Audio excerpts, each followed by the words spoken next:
What are your thoughts and your opinions? There's a lot of people that turn these people off, subhanAllah, and I can't stand that. Look, there's the guy that's pumped and he feels Ramadan and he starts growing his beard, he starts putting his sunnah hat on, and you can feel it because a couple of days ago, man, this guy didn't have a beard, but Ramadan came and you know what? He's excited, but people then turn him off. I don't like that, man. Well, to be honest, man, I've got a bit of a confession to make. I used to be like that, wallahi. Yani in my da'wah, I used to say to people, you know, don't be Ramadan Muslims, don't be this, that, and the other. And I feel like now that was a very, very big mistake on my end, something that I genuinely do regret. Because the reality is we're all Muslims, and even if I am a Ramadan Muslim, you know, I'm a Ramadan Muslim not for you and not for someone else.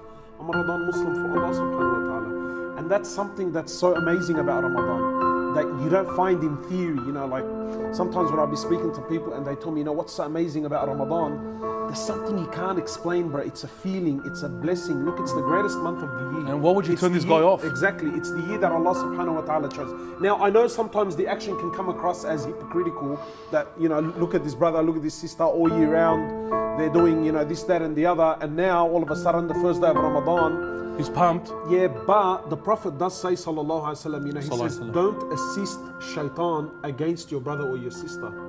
And even if this person is acting like all of a sudden that they're religious, right? Don't be a means to turn them off.